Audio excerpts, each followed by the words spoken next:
Really excited here. I got a great guest for us today, Mark Nuttleberg. Mark is a TEDx speaker and an award-winning leadership and sales coach and former NCAA Division I football coach. Mark is an expert in building high-performing teams. He works with individuals and organizations specializing in leadership development and modern sales strategies.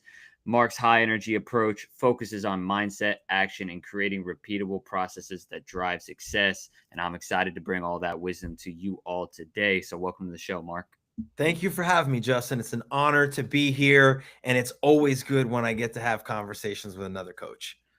Absolutely. It always brings me so much energy. And I want to start with that right there is talking about you can feel it, right? There's an energy and a presence that you have even through a screen. So, can you talk about is that something that you have developed over the years? Is that something that comes naturally to you? Because I know that's an important part of leadership. Yeah, I think it's a little bit of nature and a little bit of nurture, right? Like it sort of runs in the genes in the Noodleberg family. Like we kind of have that juice. My dad had it my whole life. My grandfather had it. But I also think it's a byproduct of kind of what they did habitually in terms of taking care of themselves and how they fed themselves to grow over time. So it's a little bit of both, right? And I remember when I first got into my coaching. I mean, I remember being in Pee Wee football and not being afraid to like step in front of the team and say something. So like I've always kind of had that energy and that juice, but then understanding how to really leverage that and how to maintain it. I think that's the most important thing is that like it's one thing to have like everything going your way on a day and you feel that juice and like you're able to deliver that, but then when that's your standard or that's what the expectation is, whether you're leading a team meeting, whether you're stepping in front of the team before a game, whether it's just a Tuesday practice and you got to get people going because you know you got to get the team to meet a standard, when you know you have to deliver that all the time, it becomes your responsibility to figure out how to get yourself there all the time. And so whether it's what you eat, whether it's getting up in the morning and having a morning routine, whether it's the physical movement you do to take care of your body, you have to define the things that work for you, listening to music, reading a book, whatever it is that gets you to that place that allows you to deliver that consistently. And I'd love to dive into that a little bit more. And first, I'm going to ask about and kind of go back to what you kind of first talked about your dad and your grandpa about what are some early like leadership lessons that you remember from when you were young that you feel like really had a defining moment on, okay, this is leadership? It's interesting that you say that because I think it wasn't necessary. Well, it's leadership, but it's like self leadership, right? And I think Hmm. when we teach leadership, we always teach people like you got to be able to lead yourself before you can lead anybody else. So what does it mean to lead yourself? And I actually, it's the very first chapter in my book, which is do the frickin' work, right? And the frickin' is probably a different F word as I grew up because we kind of had that loose language in my family, but they were a prime example of showing up consistently and getting the job done no matter what the job was, right? No matter how they felt, no matter how difficult it was, growing up in an entrepreneurial family, they were responsible for the business that they had created. And so I got to see that as a kid growing up my entire life. So the concept of just doing it no matter what, like whether it's Nike's slogan, just do it, whether it's the slogan that I used to use with my players all the time, doesn't matter, get better, right? Like there's a lot of different reasons to make an excuse on why you can't show up or why the job can't get done. Both my grandfather and my father were never examples of that and always just showed up no matter what needed to happen. And so I think that laid a really strong foundation for me that you had the consistency had to be there as a non-negotiable. Consistency is a word you've already said a couple of times, and I want to continue on with this in terms of separating yourself. You started as a college coach, and now you're in the entrepreneurial space. I feel like consistency is like one of the number one ways to separate yourself. And you're talking about doing the work. And I feel like there's so many things on social media that we see like 4 steps to get there fast, to get there Right. fast, to get there fast. And it's like consistent work over time has been the secret to success forever. So can you talk about how that has kind of carried with you? Well, it's interesting because, like, I think for me in my football career, I became a special teams coordinator at the University of Cincinnati at 26. That's fast in most people's eyes. And I Right. was the youngest coordinator in all of major Division One college football. So some people would say, "Oh, you got there really fast." But what they didn't see was those 7 years prior to that, from Right. the time of me being 21 to the time of, or me being 20 to the time of me being 27, that I was in the office when nobody else was. And when coaches went on vacation during the summer, I didn't leave so I could stay and house sit and take care of their pets and do things. So, like, I sacrificed a lot in my early 20s to put myself in position to have that happen at fast. Right. And so I think there's no shortcut. There's really not. Right now, I could sacrifice more than you that might get me there faster than you, Right. but it's still not fast. It still took me 7 years, right? And if at 18, you would have told me, hey, I can guarantee you this job at 26 or 27, but you have to be willing to do all of these things. You sign up for that no brainer. Like, yeah, absolutely. The difficult part is that there's no guarantee. You don't know. So you have to trust the process and trust life and trust God and trust and have faith that if you do the right thing time and time again, it will help you. Might not be exactly what you have envisioned, but it will get you the thing that you're looking for somehow, some way. 100%. And yeah, fast doesn't necessarily mean fast in terms of like years. As far as fast goes, you got to put in the time, right? I'm in a similar situation where I'm 27 now. You know, fully supporting myself as an entrepreneur here in Los Right. Angeles with a club basketball program, but they didn't see like starting at 20 years old. I started with a blog and like I was starting to Right. do things, and I skipped going out, and like I was coaching, you know, a youth basketball team, and I still remember I had a game at like 9 a.m. in the morning the next day, and it's a Friday night in college, you know, and I didn't go out, right? So Right. there are certain things, right, where you're like, you're 27, you're young, you know, but Right. again, like it's been a long time since we've been putting in the work to get to where we want to go. Like, when so I got my full-time job, right, at Florida State when I graduated, and I was 22. And I had worked for, a long time there. I worked there for 4 years prior, started as an equipment manager, worked my way up to a volunteer student assistant coach, and then got hired full-time when I graduated. When everybody was graduating, everybody was getting jobs for like 50, 60, 70 grand base salary, and they were going to go into sales jobs and make all these commissions. And when I got offered the job at Florida State, number one, I was just happy to get offered the job. Number two, then I found out like I was actually going to get paid for it. I was like, this is incredible. I've been doing this for free for years. You're actually going to pay me to do it now. Then I found out it was $13,000. And I was like, cool, like, great. I was making nothing before, but like, if I would have played the comparison game and been like, oh man, look Mm. at how much money everybody else is making, and look at the trips they're going on, and oh, they're getting married now, and all these things are happening. I wasn't doing any of those things. I was in the film room studying. I was honing my craft to be a special teams coordinator, and I was laying the foundation for what would allow me to become a special teams coordinator at 26. But you don't necessarily know that in the moment, right? So it's the same thing as when you recruit, I don't even know what they call them now, but let's call it used to be the ESPN top 100, right? Or the Rivals top 100, these nationally recognized recruits that now are getting a couple $100,000 or a couple $1 million to come play at school. You got to remember that when you show up on campus at 18, there are dudes who were already where you were 3, 4 years ago that have been in the weight program, that have learned the system, that are light years ahead of where you are. And you're going to have to take some humble pie at that point, right? And you got to understand that, like, okay, I got to really commit to learning and growing right now. And if it comes earlier, great.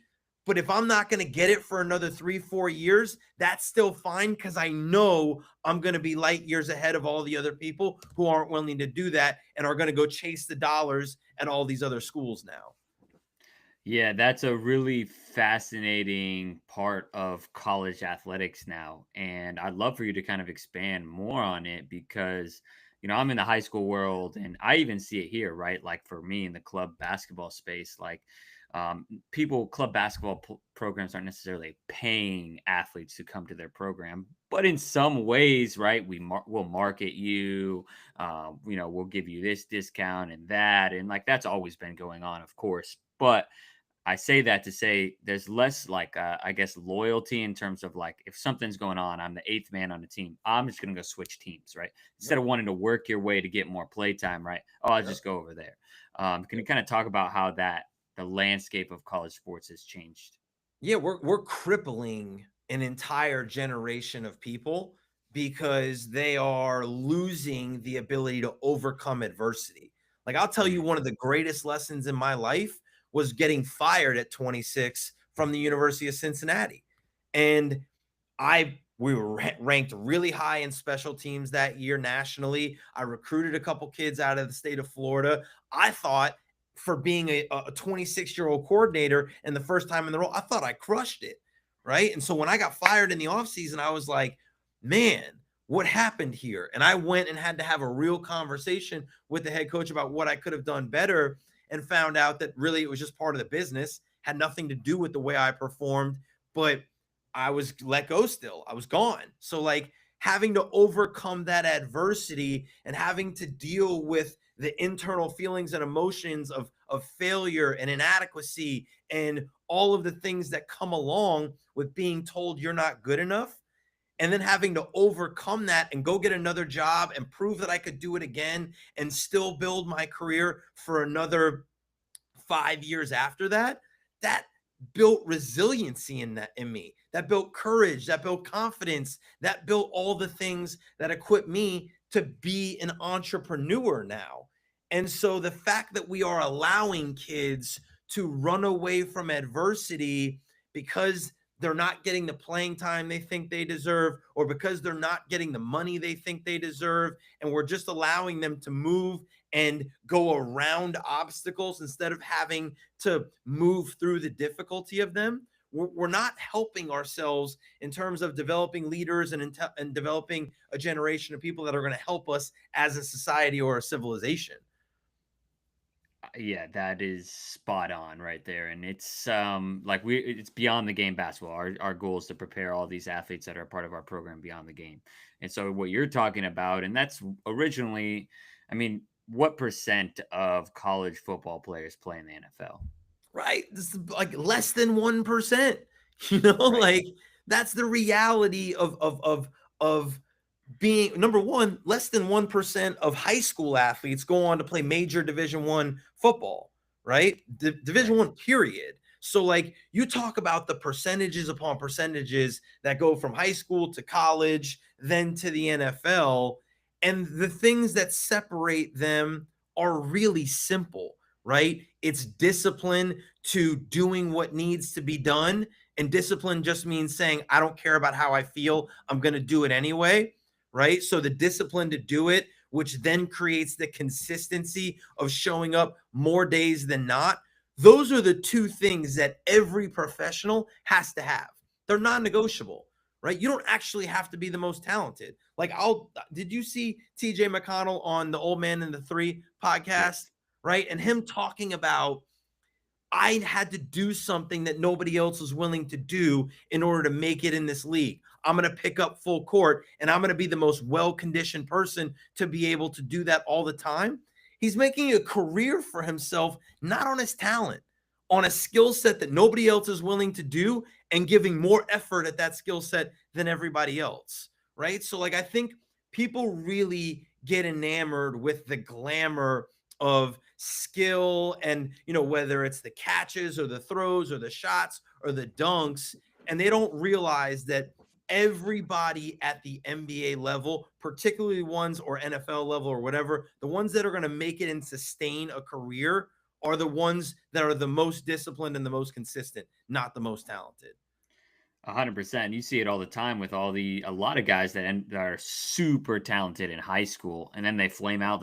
Maybe they make the NBA or the NFL, but if you don't have that certain work ethic, right, it's just not going to last. You may have a couple years of success, but not a longevity and not a full career. And so I know you have a 4-step process of how to handle and navigate failure, and I'd love to learn more about it. Yeah, so I learned this in football, right? And I think, Nick Saban talked about it, and I had worked with a lot of coaches that had come from the Nick Saban program. And so the 24-hour rule was something that we talked about with our players all the time, and it's something that we adopted as a business and as a family, which is no matter whether you win or lose, you got 24 hours to process the feeling behind that. Like it's ridiculous to think that we're non-humans that don't have emotions and feelings. So I think it's really critical for us as people to go, it's okay for me to feel disappointment. It's okay for me to feel excitement. It's okay for me to celebrate that. It's okay for me to wallow in it. It's okay for me to do what I need to do to process and really feel my emotions. But I have to be able to separate my emotions from everything that happens after that, because all of the behavior after that is going to determine whether or not I sustain success or whether or not I overcome the adversity to get to success. So the very first step is a 24-hour rule to really feel what's happening. The next thing, which as a coach, is review what happened, right? And it's easy in sports because we usually have it on video footage, so we can go back and actually watch it and dissect it. In our lives, it's a lot harder to do that. We got to go back. We got to ask people, hey, why didn't I get that deal? Or why didn't I get that promotion? Or why did you break up with me? Or why didn't we have, an argument? You got to ask, you got to be willing to get that feedback from people and take it honestly, right? Like not just excuse it away, not rationalize it away. You got to give an honest review, both for yourself and from other people, about what happened, to then say, okay, I can identify the mistake that was made. And if I can do that, then I can move on to the next step, which is creating a plan to avoid that mistake in the future. So if I can feel it and process my emotions, I can get an honest review to identify mistakes, and then I can build a plan to avoid those mistakes again. The 4th step is really simple, which is just trying again. And the more you overcome that, obstacle, that adversity, that failure, the more you do that, the more you build courage to do it again, the more you build confidence in your ability to do it, which is ultimately leads to resilience and your ability to overcome adversity over and over and over, which is the number one skill set to becoming successful at a very high level. So I try to, for me, this stems from my football career as a special teams coordinator. I always wanted everything to be simple and effective. I don't want to overcomplicate how to overcome adversity. It's pretty simple. Feel it, review it, plan it, try it again, right? And do that over and over and over. And the more times you fail, the higher the likelihood that you will become successful if you're able to do that in a really rapid pace. 1,000%. And I mean, that's true across all boards and all industries, right? The adaptable companies, they win because they're resilient, right? They fail, they learn what the people want, they iterate, and then they make a new product. Oh, the people didn't like the product. Okay, let's figure out how to make a more effective, service for whatever it is, right? And when you're an entrepreneur, when you're a coach, right? What's most effective? Last night we had practice, we're preparing for our tournament in Las Vegas, and I'm like thinking to myself after, like reviewing, how can I be more effective? Like I think I had too many things that I was focusing on because practice is so short in AAU. So it's like I really just need to figure out one thing that we're going to get really good at. And I have to live with it, right? And if we fail, right, like you're talking about, then we're going to have to review in the game. Okay, this is what we need to do in the next practice. Like those games are such good opportunities to create feedback. So I think that concept is true not only for sport, but for business and anywhere, right? The companies that try to focus on a million products do nothing well, right? Yeah. The teams that try to run a million plays do nothing well, right? They do all of them average or good, but they're not great at anything. My philosophy was always, if we could run one play, but that play could have an answer to absolutely everything you're going to do to us, we're impossible to stop at that point. So I really wanted to focus on saying, hey guys, I don't want to run 100 things. Maybe we're going to run 3 things, but we're going to know every variation to those things that allow us to adapt so that we can be so good at it that we can stand on the 50-yard line and tell the kickoff team, this is what we're running, and there's nothing you can do to stop it. And I think as a business, sometimes, the finality and the specificity of sport doesn't necessarily translate, but I do think it's possible to say, hey, we're going to be really good at this one thing that we do, and we're going to find all the people in the world that need that one thing, and that's going to make you way more successful than trying to say, hey, we're going to try to do something that fits everybody in the world, because you never get good at it. Right, exactly. So for me and my business, we're club camps training, right? But we Right. could do after school programs and Right. this and Right. that, like you can really add it up. It's like, Yep. and I feel like that might be sometimes one of the challenges as a leader. And even in this day and age, it feels like, oh, I could be doing this and like chase all these different Yep. shiny objects. When in reality, you got to have your standards and you got to stick to your standards. Amen. Like we could teach marketing at On the Ball. We could be a marketing consultant. We do it for ourselves. We could help people develop their own podcast because we have Right. our own. Like there's a zillion things we can do. Right. We focus on sales and leadership. And we do that through individual coaching, group coaching, keynotes and training. That's it. Right. We have a couple different ways that you can execute that, whether it's in person or virtually. And there's some variations, but that's our menu. And we're going to execute that as high of a level as possible. And so I think everybody, whether you're an individual, whether you're a business, you got to understand what are the things you do well and double down on those things. Like, for instance, Tom Brady, right?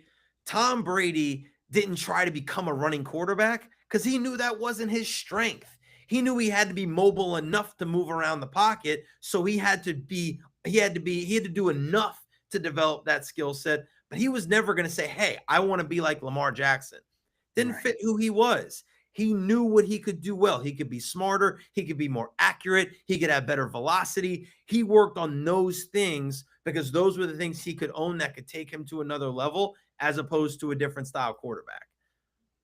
Right. And yeah, that's where it comes to self-awareness and understanding your strengths. And then that's where as a team leader, right? And when you're a football coach, it's a little bit different between high school and college, because college you get to kind of recruit Sure. the style of play. High school, it's a little bit more, you have to be adaptable to the kids that come into your door, unless you're at a private school and you No can doubt. recruit like college, but that's a little bit doubt. different. Yep. So understanding and then just focusing on those 3 to 4 things and execute them at a high level. Bingo. One of the things I wanted to talk about and bring back that you were talking about at the beginning of the podcast is we're talking about leadership right now. And you were talking about, leaders need to do basically what they needed to do to perform at a high level. Yep. Can you talk about how you break down that process for the people you work with? Yeah. So again, everything we try to do, we try to keep it simple, right? And so when we look at leaders, right, as individuals, what do I need to do to execute at a high level? Number one, it's controlling the controllable, right? Which is what I choose to focus on and what I choose to do. And I say choose for both of those things because we have to recognize as leaders that we have a choice in everything we do. And we're never the victim, right? We have an extreme ownership mentality that we take responsibility for everything that happens to us and around us. And so if I as a leader can cultivate a growth mindset, which means I believe in my ability to grow and develop along with the people around me, I have extreme ownership, meaning I take responsibility for what I do and what happens around me. And I have self-awareness to understand how I land to other people. That's the key to the mindset part of it, right? Then when it comes to the behavior, it's really just 3 behaviors that we're focusing on. It's as an individual who needs to lead myself. It's management of my time, it's management of my relationships, and it's how well I communicate. Those are the three things that I can be responsible for that allow me to operate at a higher level, whether I have a team or not. Right now, when you talk about leading other people, then you need to develop the coaching skill sets. Then you need to develop the strategic thinking skill sets. But in order for me to lead myself at a high level, I got to manage my mind. I got to manage my time. I got to manage my relationships, and I got to be an expert communicator. If I can do those four things really well, it's nearly impossible to fail. 100%. So, can you kind of walk us through your process and how you approach that every day? Yeah, so like for me, the mindset part of it comes from reading and writing. So I do it every day, right? And now I kind of like cheat the reading part of it because a lot of it I'll just listen to now, whether I'm Yeah. listening to a podcast or I'm listening to an affirmation or I'm listening to a book, right? But I'm feeding myself knowledge to continue to learn and grow. And then I'm writing, whether I'm journaling what's happening to me, whether I'm writing and posting on LinkedIn every day, whatever I'm doing, I'm using the skill sets to strengthen my mind, to feed it information, and then actually regurgitate it back out and create that in and out for myself of information. That's how I cultivate my mindset. I spend time in quiet time while I'm walking the dog, thinking, recognizing my thoughts and being like, where are you? Why are you so scattered and all over the place right now? What do you really need to be focused on? Controlling that inner dialogue when I start to get some of that negative self-talk or start to get some of that fear and doubt that we all get as human beings. I'm aware of it. I'm not ignoring it, but I'm also not feeding it. I'm saying, hey, I'm not going to choose to listen to that. I'm going to go ahead and change the narrative for myself. So starts by doing that in the morning every single day with my mindset. And then I got to get physical, right? Whether I'm running a couple miles, whether I'm lifting weights, I'm doing something to break a sweat and get my body going. And I do that every single day.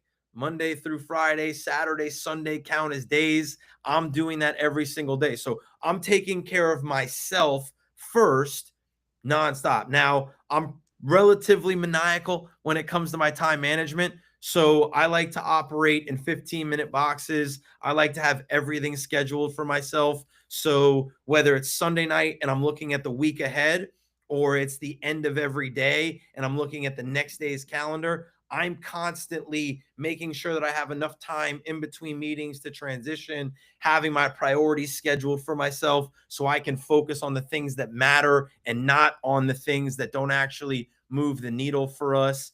And so that's how I manage my mind and my time, right? And then on my calendar, you're going to see on there, walk the dog. You're going to see on there, get the family out the door. You're going to see on there, bath time. You're going to see the things that I know as a parent and as a husband, I have to do and be present for so that when things pop up, whether it's a speaking engagement, whether it's travel for work, whether it's a networking event, whatever it is, I have something to weigh it against, right? I know the thing I'm supposed to do in that moment.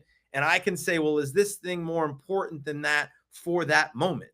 Right? Because I think that's what people don't get about time management is that it's not set it and forget it, right? It is, you got to be managing it every day because our priorities are constantly fluctuating in how much each priority is important to us. And so my time should reflect that.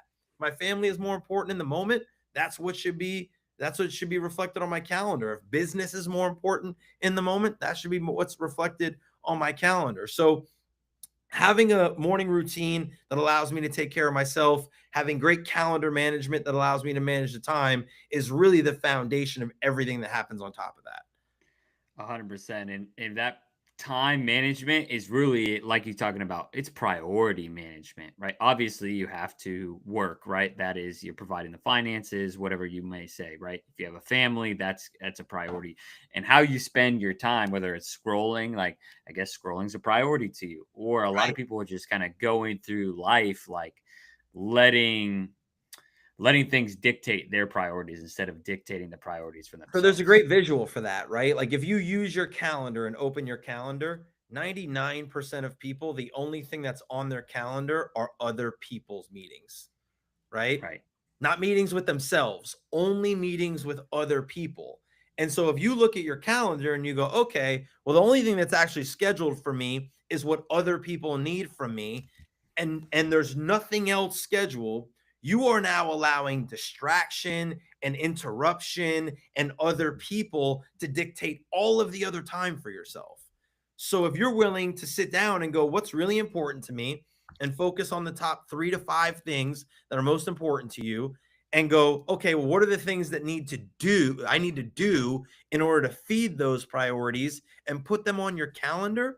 Now you schedule time with yourself for yourself, that if somebody goes, hey, do you have 5 minutes for me? You could actually look at your calendar and go, you know what? I don't. I actually said I needed to do this thing in this window. I'm going to do that. But here's when I do have 5 minutes for you.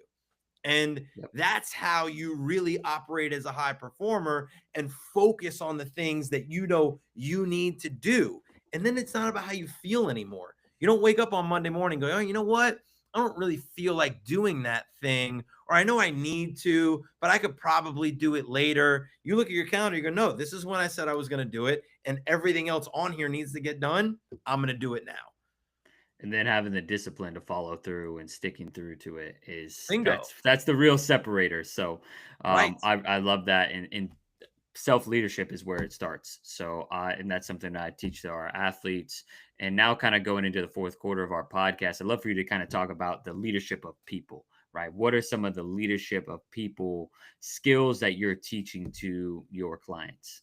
Yeah, so I would say, coaching as a skill set in itself, right, is based on those 4 fundamentals. So if I've got mindset, time management, relationship management, and communication mastered, then I can start figuring out how to coach people. And I think the very first thing that people need to do when they step in to a new leadership role is, assuming that you've already got the relationships with the people, is then set expectations, right?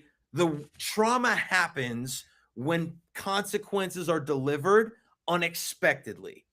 So if, as a leader, I can set very clear expectations, not only of what I expect of you, but of what you can expect for me, now there's real transparency and there's clear guidelines around what everybody should be doing and what you're going to be doing and how it should be happening. So that when I set those clear expectations, and then those expectations are not met, it's simple for me to have the conversation about accountability.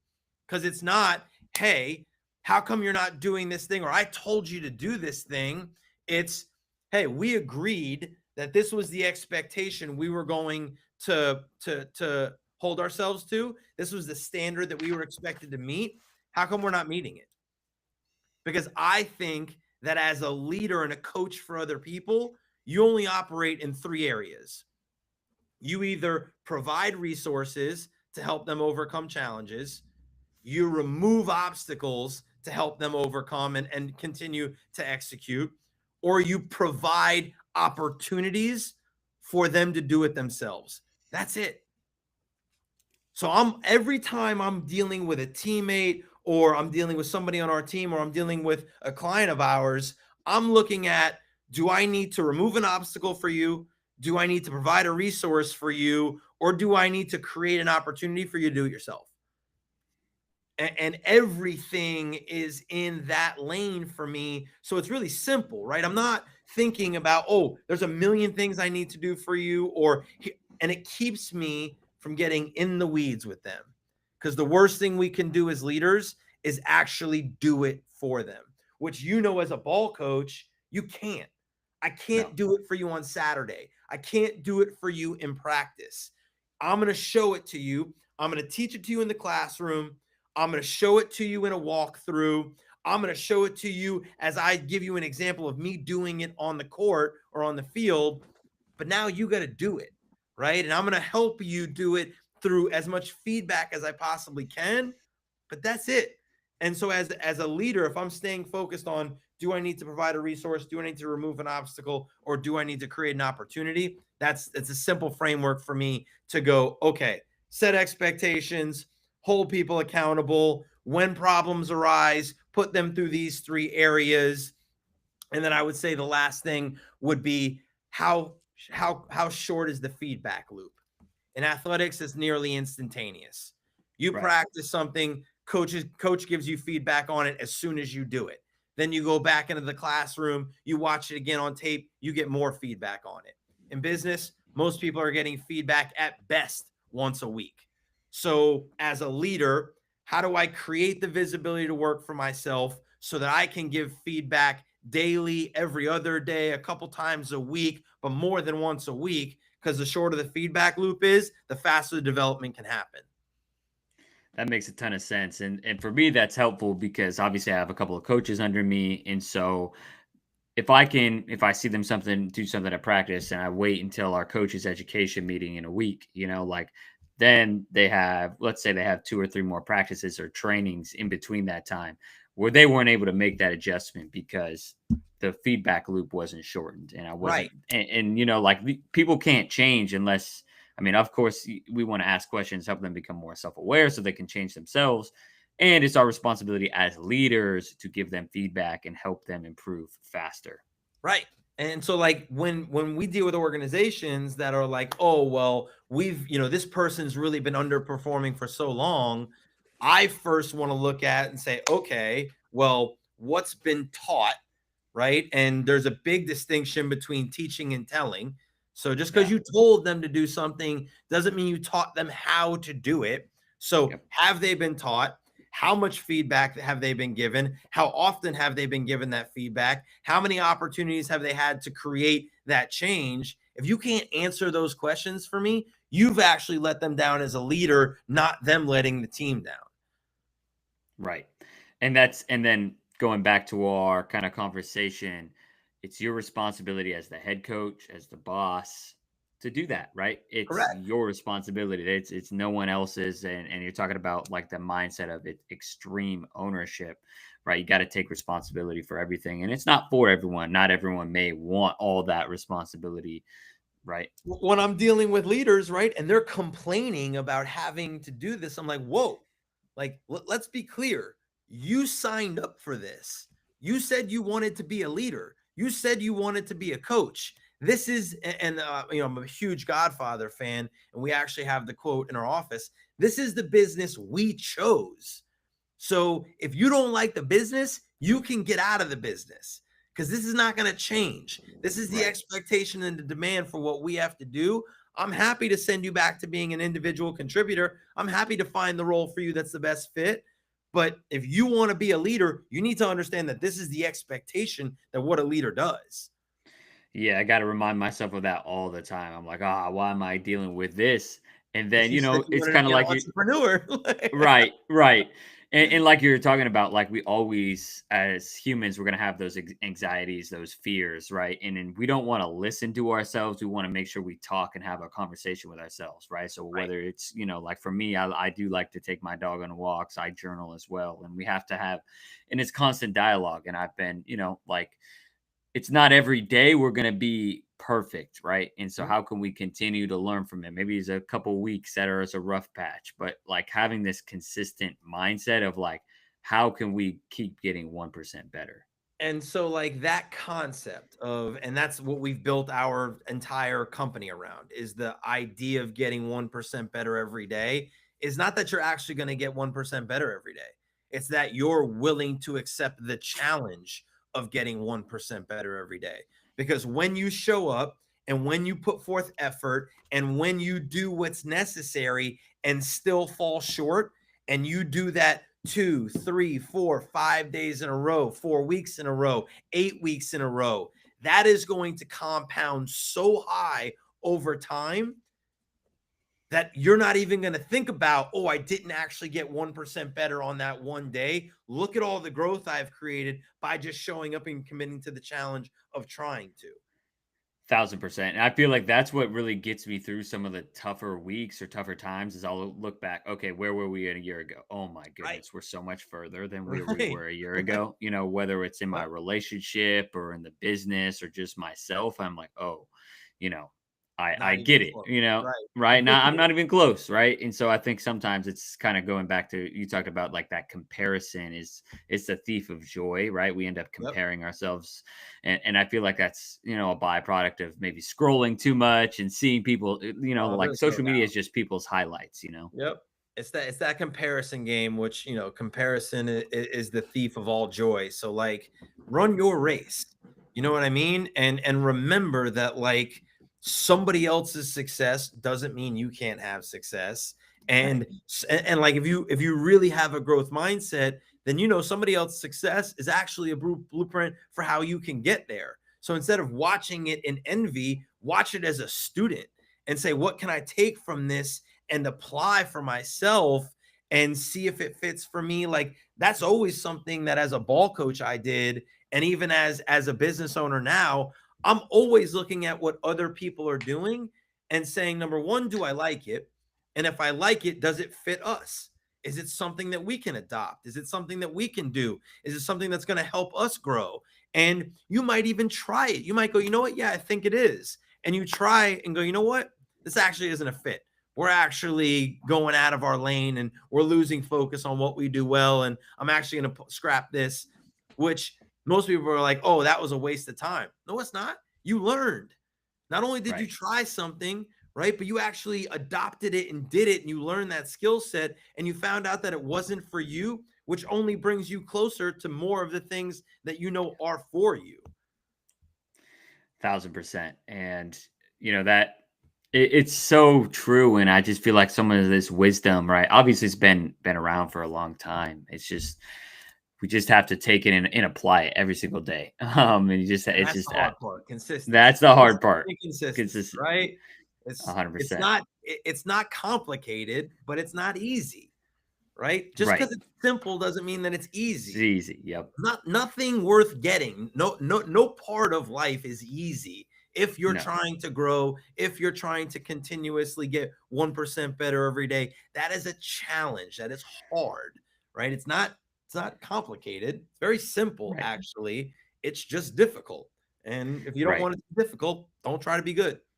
Yeah, exactly. Like there are times in my mind where I'm like, oh, this is so much easier. It just was on a beach in Hawaii and I was just surfing and or whatever. But Yeah. obviously, that's not the choice I want to make. And going back, we always are making choices. So Amen.